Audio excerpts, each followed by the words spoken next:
Okey, Assalamualaikum. Kita bersama dengan Tuan Haji Razli Ramli untuk bersembang mengenai sesuatu yang berkait rapat dengan kita sebab kita baru je habis beraya. Bukan habis, tak habis lagi raya kan. Masih beraya. Ya, Raya di Malaysia ni sebulan. ya. Ada isu yang kita nak bincangkan dengan Haji Razli ya. Mungkin Tuan Haji boleh share lah dengan kepakaran yang Tuan Haji ada. Beginilah Tuan Haji, apabila raya ni betul kita setuju, kita pun faham yang sebenarnya ramai di kalangan kita yang terkesan dari segi disebabkan corona ni, PKP dan sebagainya. Ada yang hilang kerja, ada yang retrench, ada yang pendapatan tak dapat kan. Jadi ada satu segmen tu kehidupan mereka terjejas lah.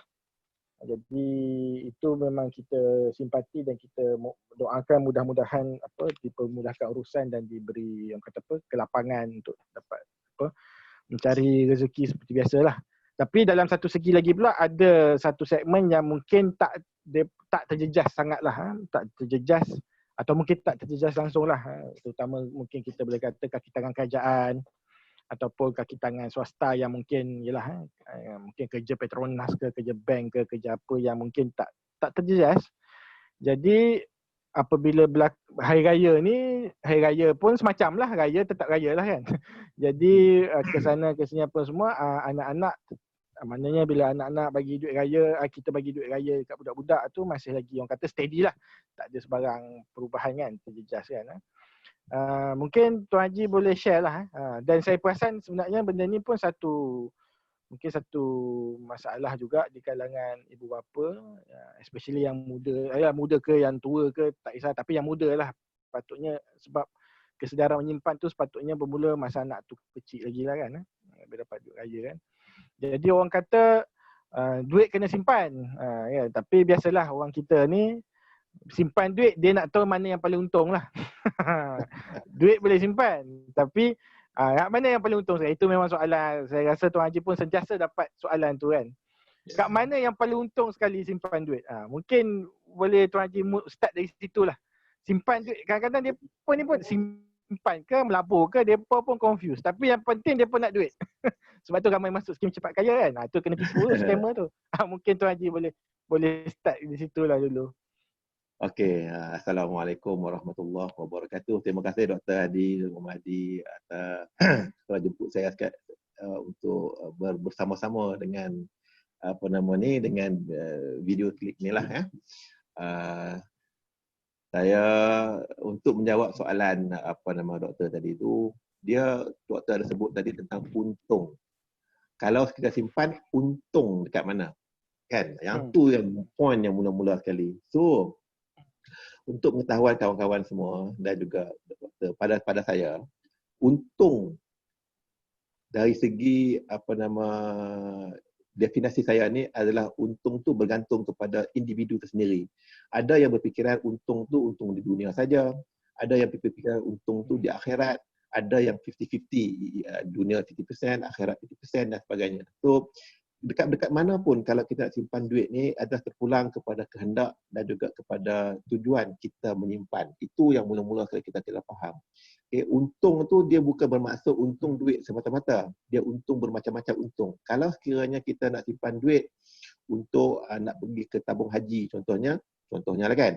Tu kita dekat mana kita nak simpan duit kita? Biasanya kita tabunglah dekat tabung haji. Kalau tujuan kita nak simpan tu untuk mendapatkan untuk pelaburan anak-anak untuk masuk universiti, kita simpanlah dekat dengan SSPNI ataupun SSPNI Plus yang diadakan oleh PTPTN. Sebab apa kita kena pergi tabung haji dan kenapa kita pergi SSPNI? Sebab tujuan kita tu ada bertujuan. Kita simpan atas tujuan yang bertujuan. Kan? Dan kebiasaannya contohnya macam SSPNI kalau kita simpan dekat sana, kenapa untung untuk kita simpan untuk anak-anak masuk universiti, untung dekat SSPNI? Sebab mereka menyediakan banyak insentif-insentif yang tidak ada kat tempat lain contohnya. Contohnya lah kan, kalau kita simpan dekat dengan tabung haji tak pergi haji lah, sama juga kita simpan tabung haji untuk bila cukup 1,300 kita boleh daftar dah anak-anak kita.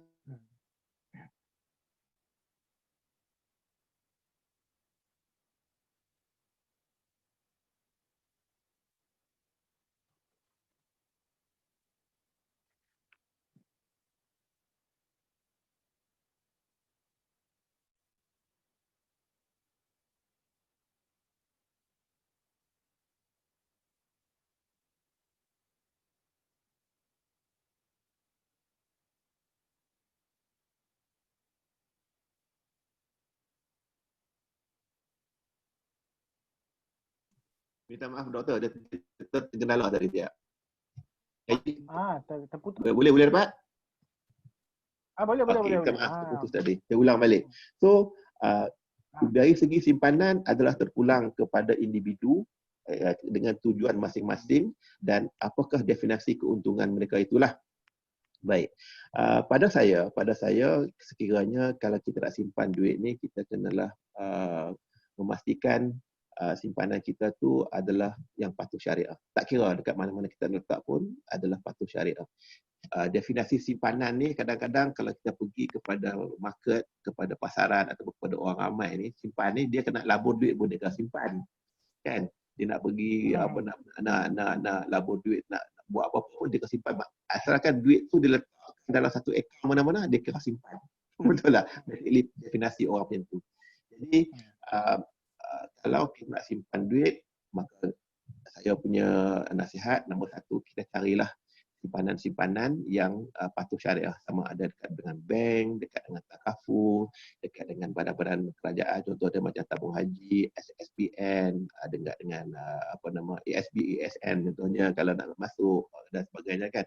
Mana-mana saja yang kita nak letakkan, asalkan ianya patuh syariah, ia adalah merupakan satu simpanan yang memang mendatangkan keuntungan kepada kepada yang menyimpan.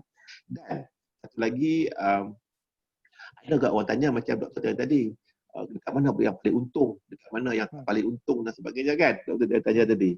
Okey, saya senang saja, dia prinsip simpan untuk melabur ni, dia ada prinsipnya. Kalau kita letak dalam satu risiko pelaburan yang tinggi, pulangan dia pun tinggi. Kan? Jadi kalau kita dari segi orang awam ni kan, kita nak letak, kalau kita tak nak risikokan duit simpanan kita, kita letak dekat dengan bank, kita letak dengan SSBNI, kita letak dekat dengan yang low risk. Bila low risk, return dia tu pun lebih kuranglah sikit. Tapi kalau kita memang nak sangat duit kita ni dapat pulangan yang baik, yang tinggi contoh dia, maka kita kena masuklah dalam pelaburan yang risikonya lebih tinggi, which is yang so far saya nampak ialah unit trust. Islamic unit trust adalah merupakan salah satu daripada dalam segmen pelaburan yang memang akan mendatangkan keuntungan yang tinggi. Ya, berbanding dengan yang lain. Sebab apa? So, unit trust ni pun kita masuk, kita ada choices. Kita boleh pilih pelaburan unit trust yang mana dia income, yang mana dia balance income, dan satu lagi ialah equity yang lebih high risk. Risk dia tu dia ada 3 jenis risk yang kita boleh pilih. Kita yang pilih yang mana yang kita suka. Tapi untuk pulangan yang banyak dalam dunia ni lah orang katakan, kalau betul-betul simpan, kita masuk unit trust. Tapi untuk raya-raya anak-anak kita ni, bila kita beraya, duit raya anak kita banyak, anak-anak kita tanyalah kita, abah ni duit banyak, duit kat mana? Maka kita boleh buat decision sendirilah. Tapi bagi saya, kalau kita nak simpan duit anak kita ni untuk anak kita pergi haji, masuklah tabung haji. Kalau kita nak suruh anak kita masuk universiti, masuklah SSBNI. Tapi kalau untuk guna duit untuk anak-anak kita nak belajar sekolah kan, nak beli sekolah, pokok anak kita nak beli buku, nak beli mainan ke apa ke, kita masuklah dalam akaun simpanan bank-bank yang patuh syariah yang ada dekat bank. Itu pulang kepada ibu bapa tu sendiri, which one yang dia rasa yang perlu untuk simpan duit anak-anak, duit raya anak-anak mereka. Itulah pandangan saya lah for time being.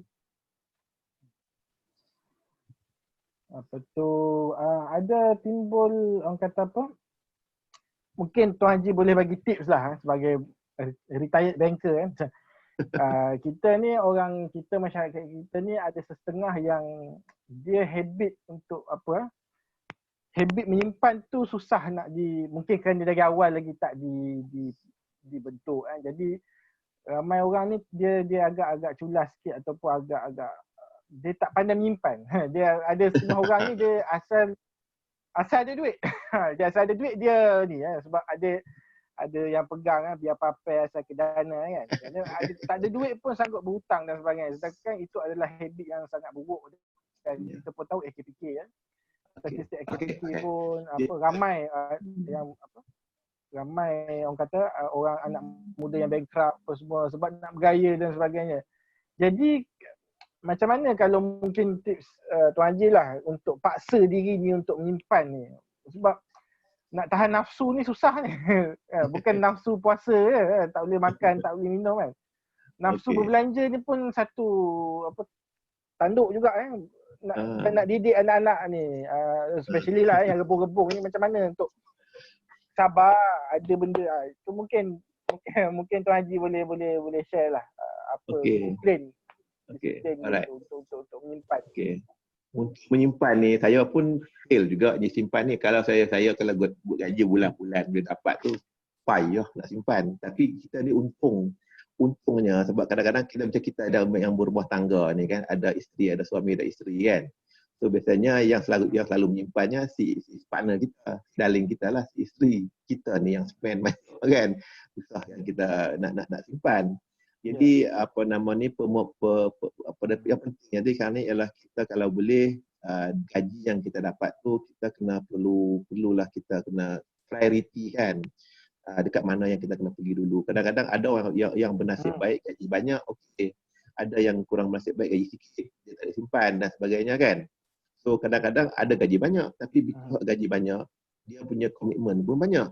Jadi kadang-kadang kita tak tahu macam mana dan sebagainya. Jadi kita yang paling penting kat sini ialah kita rancanglah keuangan kita. Kita pastikan bahawasanya setiap kali kita dapat duit, gaji dan sebagainya, kita kena make sure perbelanjaan kita tu dibelanjakan kepada sesuatu yang dapat memanfaatkan kita balik lah.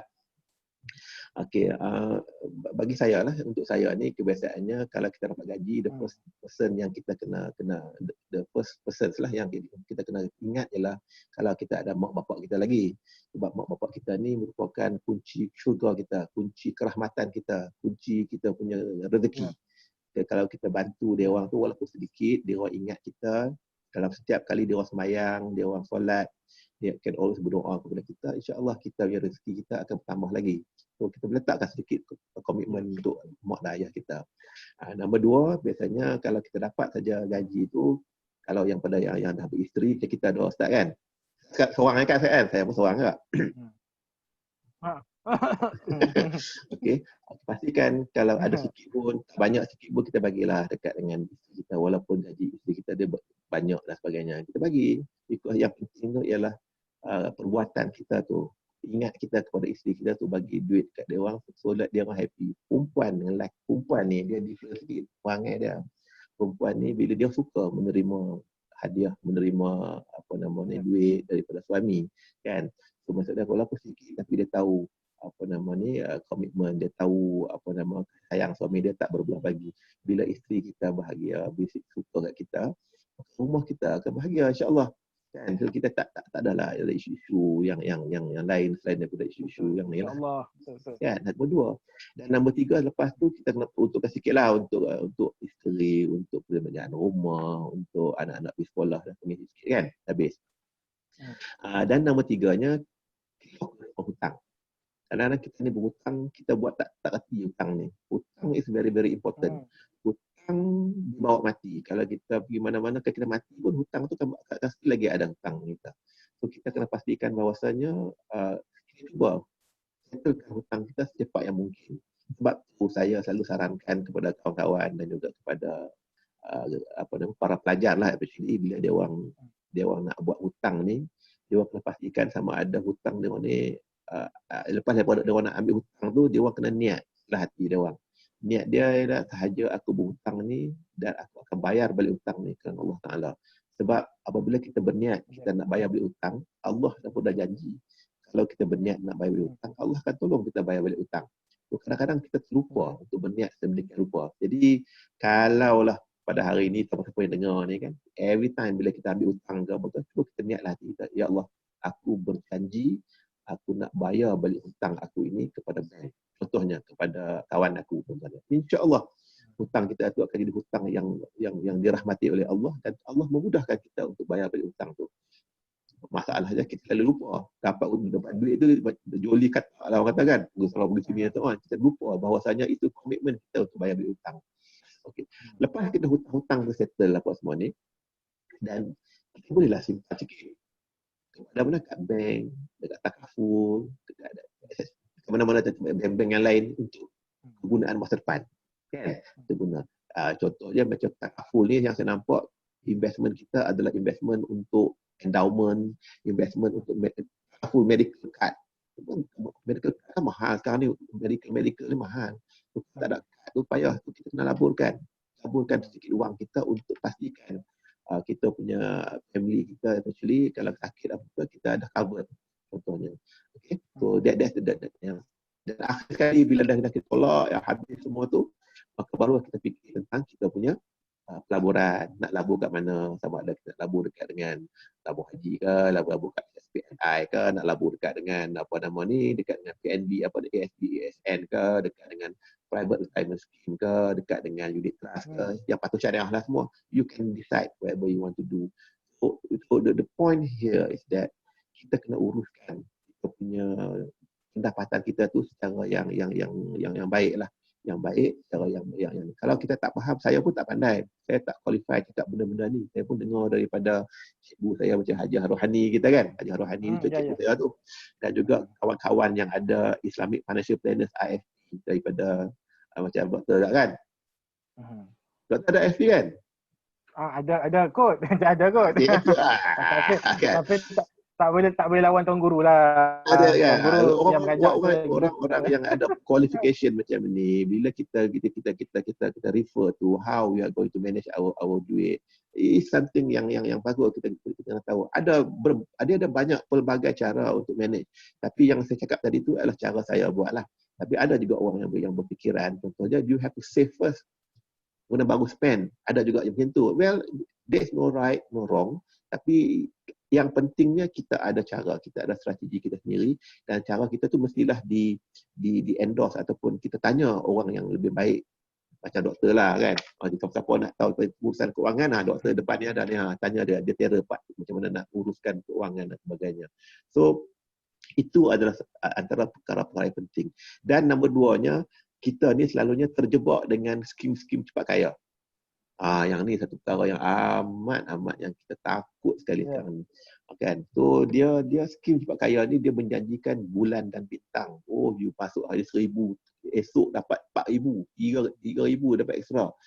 Kalau kita come about to this kind of scheme, janganlah sekali-kali kita ni terpedaya dengan musang yang berbulu ayam. Sebab benda-benda ni impossible, tidak boleh selain daripada satu skim penipuan.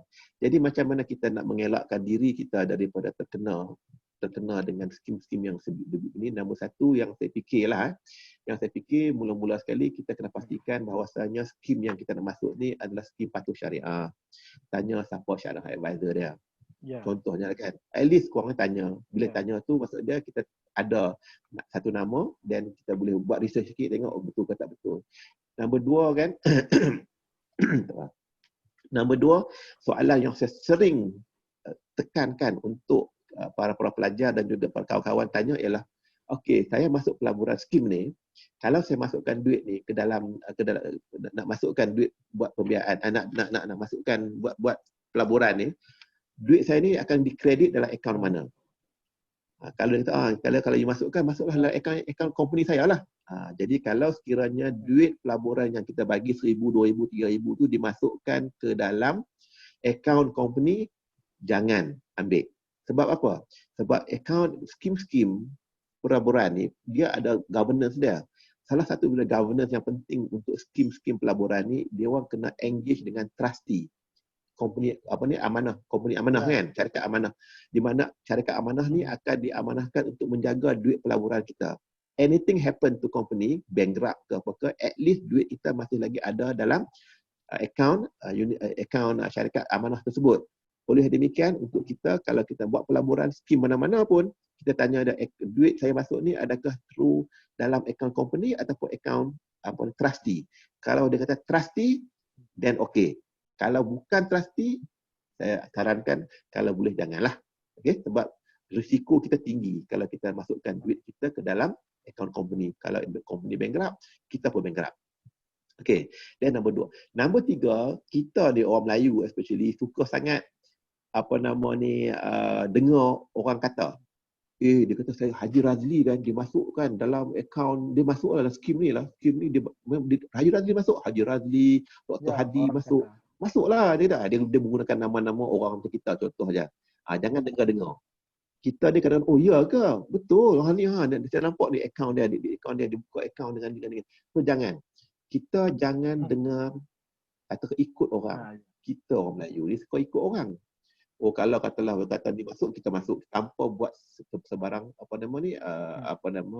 research dan sebagainya.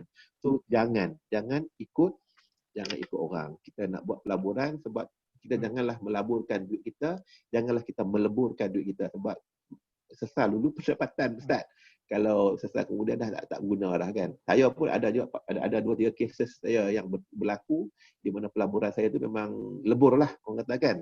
Especially dalam time sharing. Dia dengan time sharing kan.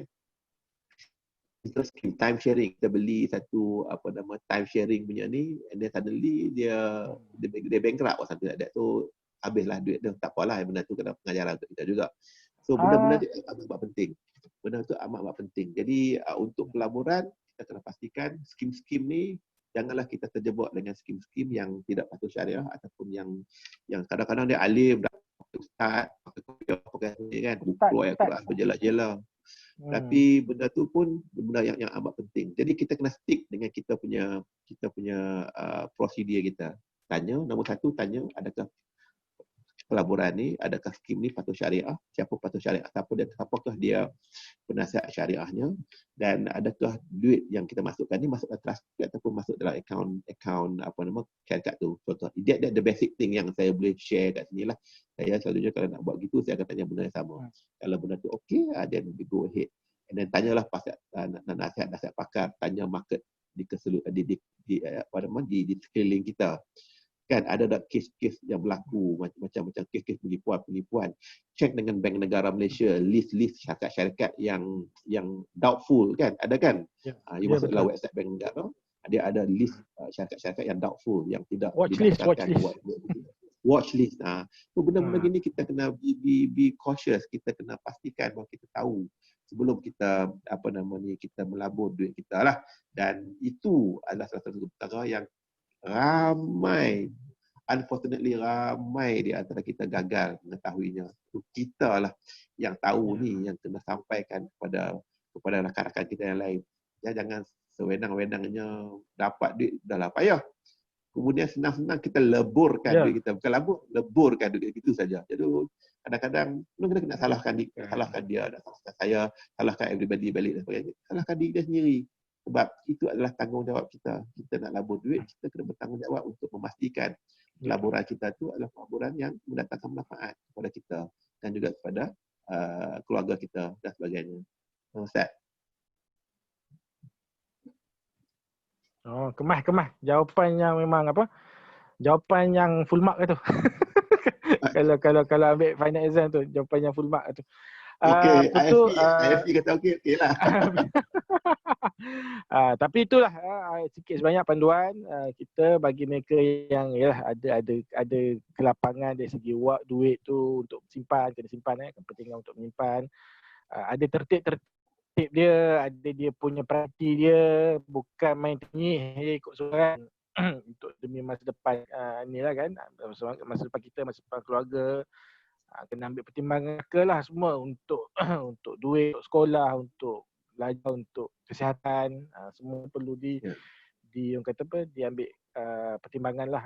Dan kita doakan mudah-mudahan orang kata orang yang cermat ni dalam Quran pun sebut orang yang ibadur rahman ni, ciri hamba Allah ni, dia tak kedekut tapi tak boros. Dia tengah-tengah.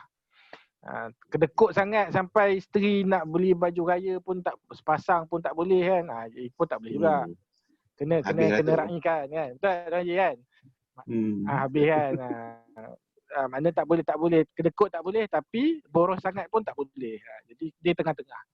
Jadi mudah-mudahan orang kata perkongsian daripada Tuan Haji ini dapat dijadikan panduan oleh siapa-siapa yang menonton. Berbelanjalah dengan berhemah, menyimpanlah demi masa depan lah, insya-Allah. Jadi apa tu kita ucap terima kasih kepada Tuan Haji atas perkongsian tadi. Sama-sama. Bermanfaat lah, insya-Allah. Okey, sekian, wabillahi taufiq hidayah. Assalamualaikum warahmatullahi wabarakatuh. Assalamualaikum.